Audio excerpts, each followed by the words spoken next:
মায়ের ওষুধ কেনার জন্য তো হাতে একটি টাকাও নেই। যাই, বন্ধুদের কাছে গিয়ে দেখি কিছু টাকা ধার পাই কিনা। বন্ধু, দেখ আমার বাসা থেকে 2,000 টাকা দিছে খরচ করার জন্য। তাহলে তো ভালোই হলো। বন্ধু, এখন এই টাকাটা দিয়ে কি করা যায়?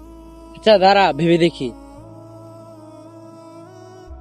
ওই তো মমিনুল আছে, চলো ওকে জিজ্ঞেস করি। বন্ধু, তোদের কাছে আসছিলাম। কেন রে? আসলে আমার কিছু টাকা ধার লাগতো। তোরা তো জানোসই, আমার মা বেশ কিছুদিন ধরে অসুস্থ। গত মাসে তো মাকে ডাক্তারের কাছে নিয়ে গেছিলাম। ডাক্তার কিছু ওষুধপত্র লিখে দিছে। ডাক্তার বলেছে ওষুধগুলো নাকি 3 মাস পর্যন্ত চলবে, কিন্তু ওষুধগুলো তো প্রায় শেষ।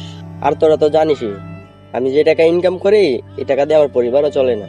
এখন যদি তোরা আমাকে কিছু টাকা ধার দিস তাহলে আমার খুব উপকার হতো। সবই বুঝলাম, কিন্তু আমার কাছে তো এখন টাকা পয়সা নাই। কিরে, তোর কাছে আছে? না রে, আমার কাছেও তো কোনো টাকা পয়সা নাই।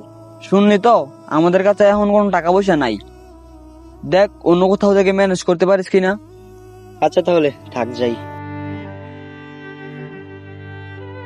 বন্ধু, তোর কাছে তো 2,000 টাকা ছিল, তাহলে ওকে দিলি না কেন? তোর কি মনে হয় ওকে টাকা দিলে ও আমার টাকাকে ফেরত দিতে পারতো? আর ওকে টাকা দিলে আমার কি বা লাভ হতো?